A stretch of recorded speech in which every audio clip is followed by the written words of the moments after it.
Yeah, hi guys. It's Bob, the so-called gun doctor.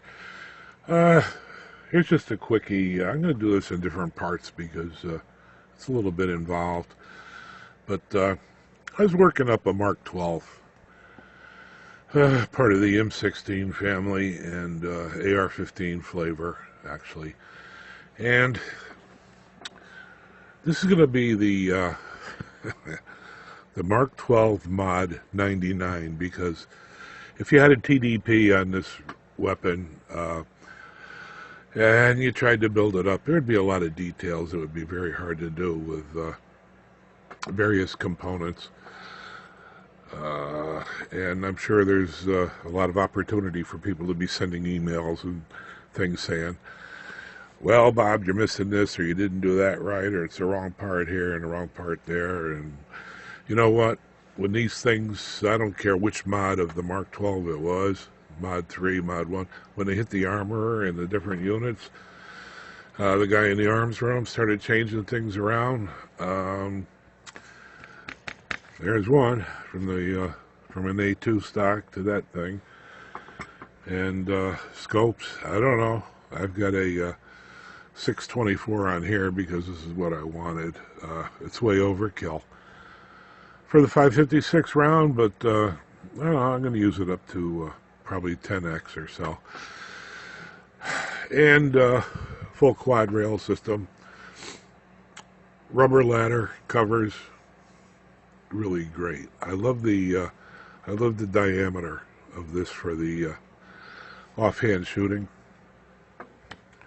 Standard AR down here, a Gen 4 type upper with all the sculptured lines. I only use that because I had it, but what I did have was a 1-inch heavy barrel. I don't know if it's a bull barrel or an H-bar, but it's up here near the breech, it's 1 inch. And it should be 3/4. We get down here to where the journal is for the gas block, and it's 3/4, the 750 that we know and love. But what I wanted to do, if you can see under here, you'll notice very carefully the little, whoops, that's even better. The channel there, this is a one-legged bipod now. This had a pinned A2 gas block sight on it, A-frame sight. And going with the quad rail and everything, I just wanted this all free floating. This is a PRS, I think, maybe. I don't know. We're going to see how it does as a PRS. Got flip ups. Did I say that? All right. And I've got a slip over flash out here. I'm kind of partial to the A1, not A2 bird cages, and I don't know why. But I decided to put a little more weight out here. This felt a little bit, I don't know, middle. I wanted more weight out front. So I put this thing on. The muzzle is way up here. This is a 20-inch H-bar, like I said, or a bull. I don't know what it is. But anyhow, we've got a gas block here. It's fixed. One of these screws goes into the channel that was the rearward channel on the old A2 front sight gas block. And the second screw, I just put a little detent in there, and I decided, you know what, let me zero this thing the right way. So I put the jig on there and zeroed the gas hole, and lo and behold, the set screw dimple for this first rear hole came out perfect in the center of the channel. And the second one I did not dimple, because you do, with heat, you do get a rocking effect. There's some other stuff here on YouTube all about that. That dimpling one is fine. Dimple the other one just for strength. All right. Now I decided, which I've done before,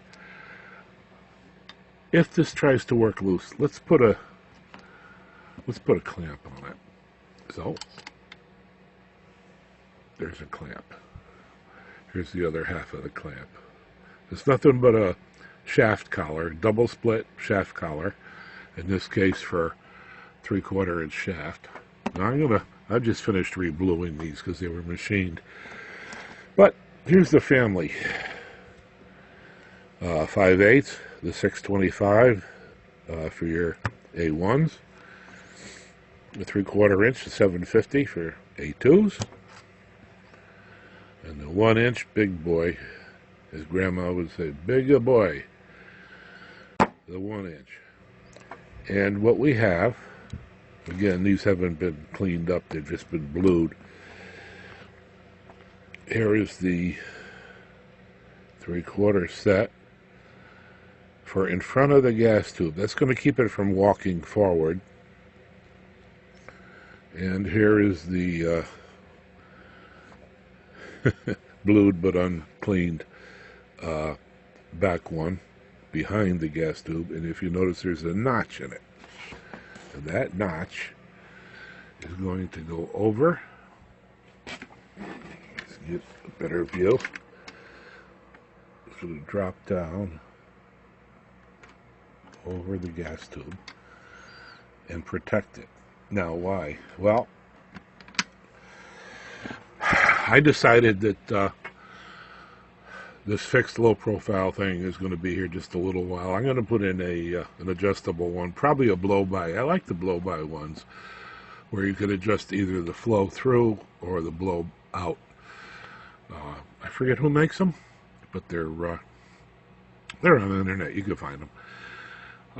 But I wanted to get the short quad rail. This is a 12-inch quad rail on a rifle-length gas tube. So here's the 12-inch mark. And the reason is I want to be able to easily get to the adjustment on when I put the regulated one on there. Which means, okay, Bob, you did it again, and people have asked for it. Well, one guy asked for it. You put something there just in case it starts walking. I actually fixed his gas block with a detent and some blue Loctite. That ain't gonna come out, but he wanted belt and suspenders, so I said okay. And now you're looking at the back of this thing with the gas, and it just doesn't look right. So that was the impetus of putting this on. So what I'm gonna do now, let's see, I can show you how that looks. I think I already did. You can see the notch there that'll fit down right, just like that. It's a tight fit too. It's a 1/2 inch wide, and I have just barely 1/2 inch to get it in there. All right, so let me pause here. I got to clean up the bluing salts off of these guys. We'll get it mounted, and we'll take a look at this Mark 12 Mod 99 PRS wannabe. There it is, not in the best lighting conditions. Oh, by the way, when I go through the family, I've got a whole bunch of these, starting with the XM16E1 and going up. A2, M4, 177E2, and all those. And I just want to go briefly through the military family of the AR-15 platform. So, all right, let's hang on. We'll join this together later, and hopefully we've done okay so far. I'll be right back. All right, we're back, and kind of cleaned up. But here we go. There's the pointer. There's the low profile gas block. Here's the anti-wobble loose collar. Let's see how that looks. Yeah, it's 1.5 ounces or so. If you don't want the weight on your gun, don't do it. And here's the gas tube protector. You see the little gas tube making its way through the notch in the front there. I drilled some lightning holes just to take a little bit of the weight off. But it's nice. It's not noticeable. It gives me a little added weight out front for stability, particularly when you're setting up the bipod in the dirt or on an uneven bench or something. The other thing that happens to be is if you look at where the quad rail ends. Of course, this was wide open. What is that? 1 3/4 or 1 7/8 ID. This collar now blocks off that opening in the front, so you're not going to have debris getting stuck up in there. Not that it won't get through the slots in the and what have you, where we cool the barrel, but it's we just closed up that opening. All right, so here is a non-clone, and I'm saying non-clone because clone is a corrupted word. We say clone, reproduction, replication. These guns are not, because clone would say it has exactly the same genes, and it doesn't. We're not talking about Dr. Evil and Mini-Me, who's going to grow up and look exactly like Dr. Evil and have all the same freckles and everything else. So I'm going to use the word clone only because everybody else does, but what we should say is technically close or reasonable facsimile. We're talking about Atlas down here instead of Harris. This is not Knights. This is somebody else. I forget who. Of course, it's semi-auto only. Wrong scope. I do have 6-hole heavy-duty mounts. I don't know why. It's not a high recoil rifle. I had them on the 308, but no, I don't know. Looks better. And of course, we've got a second or third. That's the third generation. Yeah, it's not an E2 type. That's third gen. So there it is, 20 inches of good old American iron, and we're going to try it out. Originally, we were getting MOA from. Listen, my guns outshoot me. I'm not that good. I had built some guns for other people that I was shooting MOA at 100 yards, 100 meters, and I give them to the customer, and he starts shooting half MOA with it. So the guns outshoot Dr. Bob, but at least we get them working. We get them working reliably. I'm going to take this out and test it. I want to get some 4 o'clock piles of empty brass out of here. Make sure the gas is okay, and then we're going to install the adjustable mount here, and this thing will be ready for. I don't know if we're going to put a can on there or not. I don't know. It will be suppressor ready, and I'll be able to get the collar for here. That gives us the suppressor concentricity. But we'll see how that goes down the road. All right, enough jabbering here. It's Gun Dr. Bob, a name acquired. I didn't invent it. Oh, by the way, look what I just saw here.